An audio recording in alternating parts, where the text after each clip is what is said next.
Hopefully everybody's having a great Sunday so far. It's amazing outside, great weather. I'm just gonna set this up real quick. It is truly an honor for me to be up here today.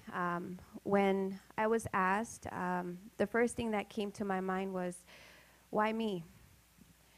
What is it that I have to share with my church family that could help somebody or either teach something? And so I'm going to share a little bit about my heart, my childhood, and how I grew up. That's going to be very brief. And then how I came to the church and what I have learned from all of you here.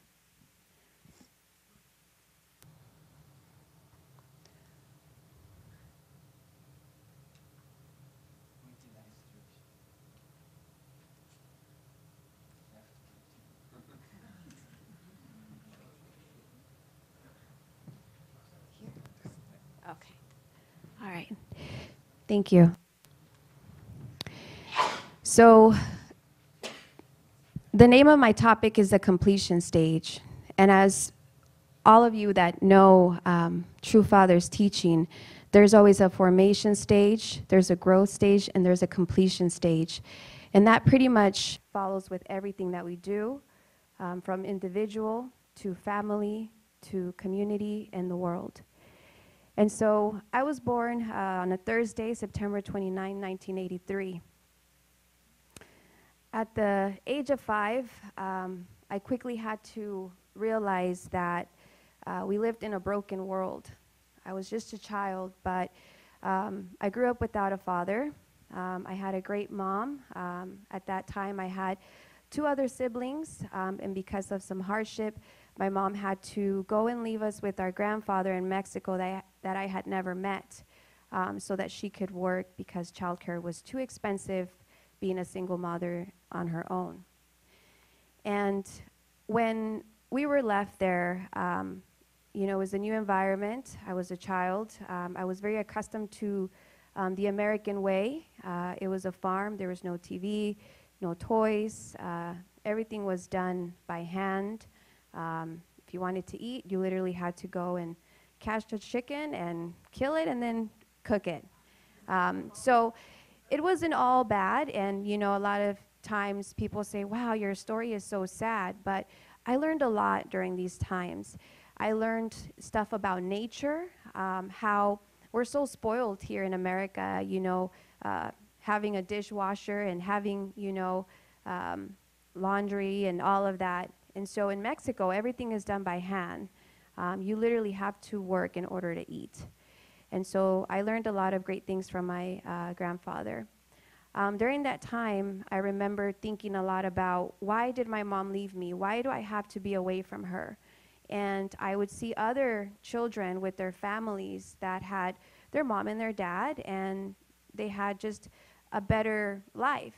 And I always questioned, why is this happening? What did we do that we had to live this way? And so when I was 6, we moved back to the U.S. My mom had saved up money. She bought this house. She remarried my stepfather, who pretty much raised us up until our teens. And so during that time, I saw things a lot different. I didn't take things for granted. Because I had lived the hardship, it made me realize at a very young age that you have to be grateful for the little things that you have. So when we turned 8, livelihood was very expensive in California, so our parents decided to move here to Vegas. So I remember I was in 3rd grade. Obviously, by that time, my mom had 6 kids. So she was 32 with 6 kids, and we lived in a 2-bedroom apartment in a really bad part of town. And so, unfortunately, because of the hardship and just the economy, my parents had to work, both of them, 2 jobs, and so my 11-year-old sister ended up raising us. And so just picture this. You have a 2-bedroom apartment in the ghetto, in a really bad neighborhood where it wasn't safe. There was gangs all around, very dangerous. There was drive-bys. I mean, it was very, very dangerous. And my parents would probably be home for 3 hours My mom was running on fumes. My dad was too. We didn't have a lot. We were trying to save to buy another house here in Las Vegas so that we could have a better life. Unfortunately, the environment got the best of us. And so quickly, we learned about gangs, drugs, and all these other things that we were exposed to with really no supervision because our parents were working 2 jobs, both of them. There's a lot of different things that happened. One time we burned down the apartment. Me and my sisters, we would always we were rascals, so we would always fight about who was gonna get the last, lollipop or whatever was, things that we just all wanted. And so I remember my mom just being stressed out all the time. And I would always judge her and say, well, why did you have so many kids? And, why did you, get a divorce and then remarry? I was so mean to her. And I was always just a very strong-willed child. And I always wanted to do what was right. But sometimes I think I was a little unfair with my parents. So with that, after 2 years, I started growing apart from my parents. And I started to become more involved with the outside. And so obviously there was bad influences there. And so by the time I was 11, I had gotten my first tattoo and I was part of a gang. So at that time, I was one of the youngest ones there. And at the same time, whatever it is that I had set my mind to, I was always very passionate about it. So unfortunately, in this case, it was for the wrong thing. So when I was 11, I started having a lot of arguments with my parents. My mom wanted me to be a certain way, and I would always say, well, I'm my own self, and I do what I want. Just because you're the parent doesn't mean that you know what's right for me. And, now that I think about it, I was only a child. I was only a child who had no idea what this world really was. And I can only imagine how difficult it was for my mom now that I have my teens. And there's times where I think I really pushed my mom to the limit. There was some time where there was just a lot of violence in the house, and not from my parents. It was more us giving my parents a hard time. And, my mom's youngest was 4 months at the time, and just being sleep deprived and everything. She really started to act different to the point where there was some form of abuse, and we were taken away from her for a little while. So the more that environment just kept coming, and it was just marinating and really affecting everybody, not just me, but my sisters. Everybody kind of went on their own way. So by the time I was 12, I was a homeless teen. And so during that time, I would sleep in parks. I would sometimes have to steal food just so that I could eat. And it was very scary, but you would think, well, where was your mom? She was looking for me. She was trying to find where I was. And I just kept running away from her. And when we would meet, we would argue, and I'd just rather be out of that environment. I would be lying if I said it was just me. My other sisters had the same experience. Some of them married very, very young. And during that time, I really was exposed to a lot of danger where now when I think back, I'm like, I am so blessed that I am alive, that I wasn't put in jail, that I didn't commit a crime that would have haunted me for the rest of my life. And I can only say that it's because of the grace of God that I was able to be exposed to all of that and still be where I am today. And just like me, there was a lot of other youth there. And unfortunately, some of them are not here today. Some of them are in prison. Some of them are addicts. And these are all people that I grew up with. And so, unfortunately, that's not their story. And so, when I see people now, and especially with our youth, there's so many of us that are blessed, but there's so many that aren't, especially in this city. As you guys know, this city has a very mean streak to it.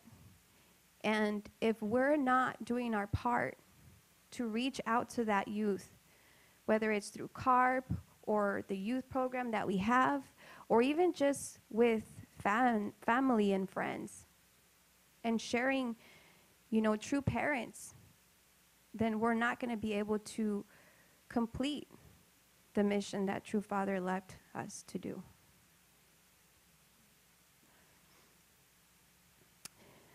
I got married when I was 17 years old. I got married when I was pregnant with my firstborn, Adrian, who is 17 now. Could you imagine if he was having a baby or if he was about to be a father? I couldn't imagine that, but that was my story. And so I had met their father when I was 15, and so we were living together. We got married, and then after that, I had my daughter, Unique, who's 14. She'll be 15 on the 22nd of this month.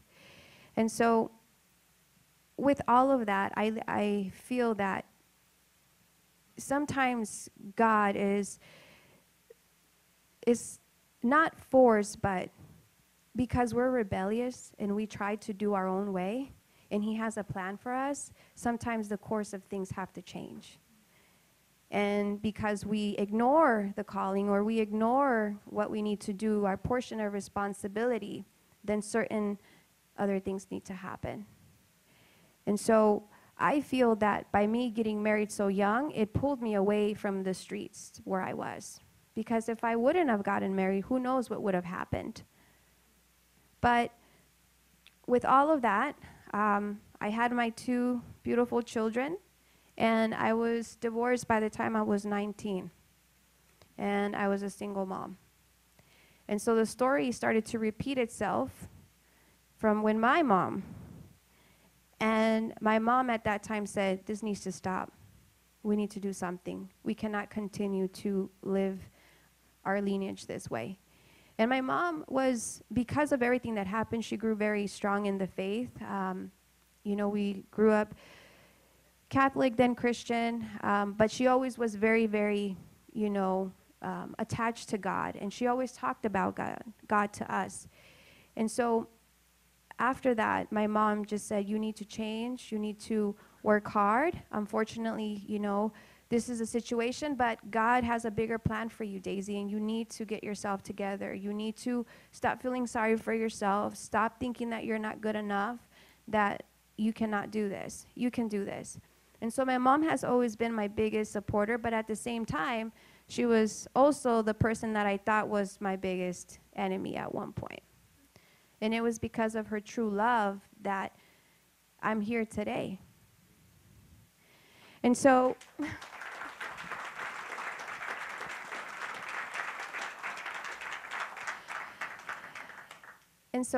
I started to kind of grow again.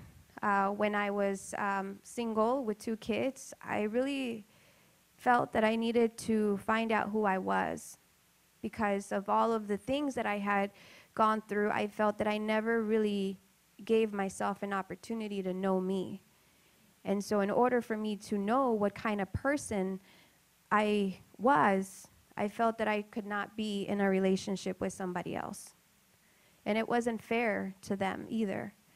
And so I stopped looking for somebody, even though I felt like, oh, maybe if I remarry, my financial situation will be better, or I'll have somebody to help me with the kids. But ironically, when I stopped looking, that's when my husband came into my life. And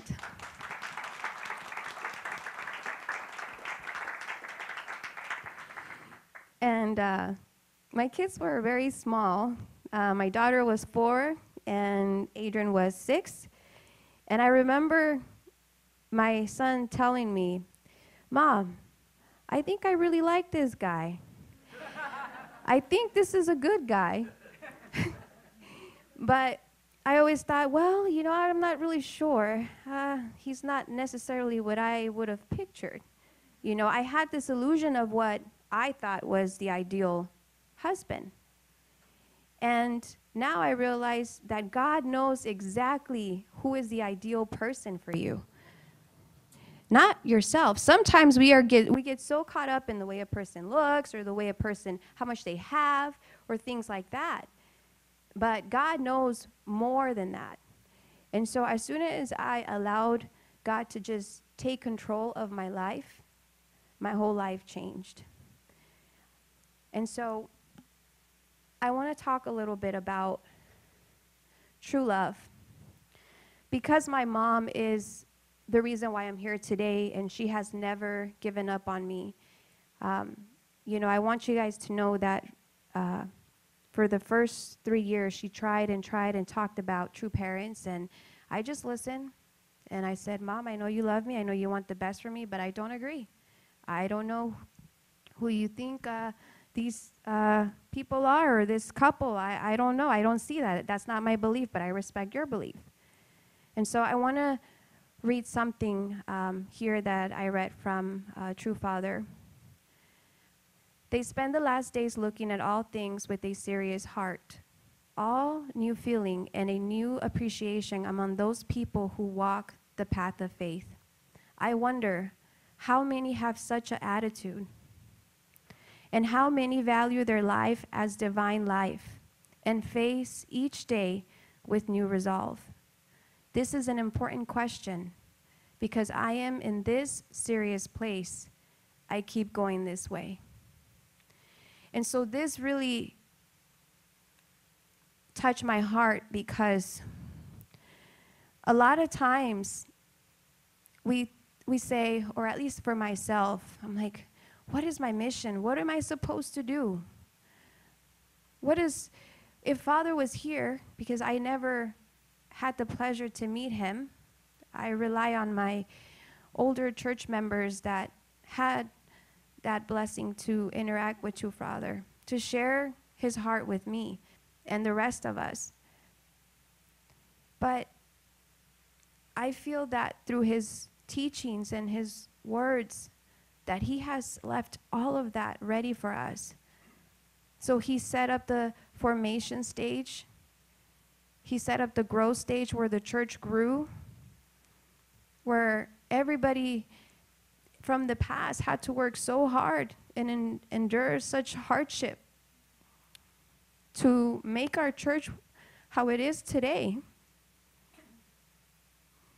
And so I feel unworthy because it's so easy for us to now complete. And with True Mother, meeting her this last weekend, I just felt like it's not unreasonable for what she's asking us to do. And there's so many people that are hungry to know more about her, to know about true parents and our teachings. Just like I was, and I didn't even realize it. And I know that there's people that we interact with every single day, whether it's at work or at school, our neighbors. So don't ever think that you're not equipped, that you will not make a change. You could be at the grocery store, checking out and talking to the cashier, and you could say one thing, just one thing, that will change their whole mindset, may even change their life. And I think that that's what True Father meant by, don't forget that you have a divine life and that it's precious and that it should not be wasted. Not 1 second. A lot of times, we feel tired, we feel that we're not capable or we have so much going on. But the only place where time matters is here on this earth. In the spiritual world, the time doesn't matter. And so time is very important. It's like if you were to bake a cake, right? And you have all your ingredients. You go to the store, you buy all these ingredients, you mix the cake batter. Would you just let it sit there, or would you put it in the oven and bake it? Right? You would complete the process. Why would somebody go through all of that to just stop? And so I feel that that's pretty much where we are as a nation, as the world. There's so much going on with world peace, with the environment, but we just have to keep pushing, and we have to be relentless in every single day, in every single activity, every conversation, everything that we do, because we need to bake that cake. And then once you do bake the cake, you're not just going to let it sit there, right? No. You're going to share it with others. Yes. Isn't that the reason why we went to the store, got the ingredients, and baked the cake in the first place? We didn't just, you wanted to have the sweet pleasure of tasting that cake and enjoying the fruitation. And so I really, truly believe that I wouldn't be here without any of you.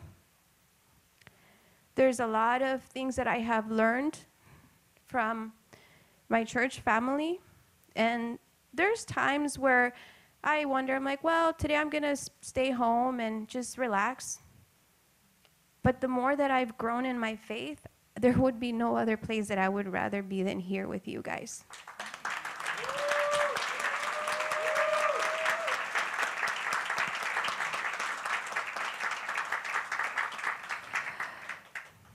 So my question to you is, what will you do?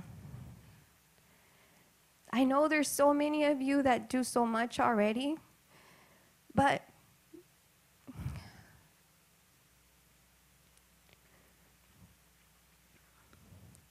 we never know when our last day will be. Nobody knows.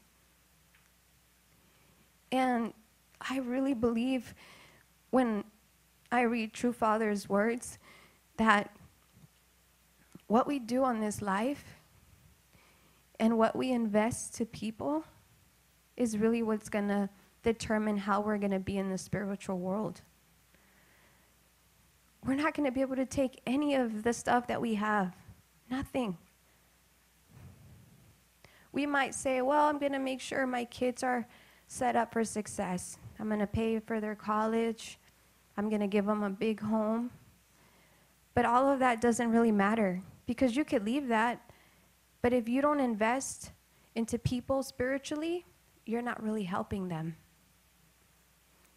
And sometimes it's a tough conversation to have. I deal with it with my children.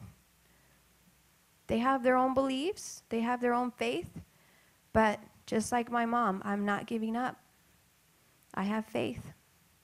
Just like God has not given up on humanity, and he never will. It's true love, true love.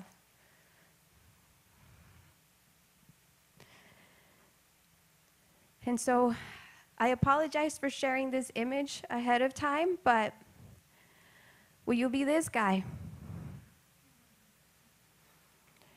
Enjoying Netflix, watching many, many series, or just doing what you enjoy when there's lives out there that need to be saved? Your neighbor, when you go out to eat, be kind. Because you never know. You never know the impact that you have on a life. A homeless person, sometimes they say, oh, don't give them money. They're drug addicts. Don't. I was homeless. And if it wasn't for sometimes people giving me money, I wouldn't have been able to eat. They didn't know my story. And I know that they would give and say, you know what? I don't know, but I feel I need to give this person this right now. Or do you want to be this? United, together, learning from each other, investing into each other, valuing our differences, sharing our stories, supporting one another, making our church stronger. I know that this is what we want because this is why we show up. But I truly believe that we all, if we make the right conditions, as I know we have, that we will be able to do our part. Thank you.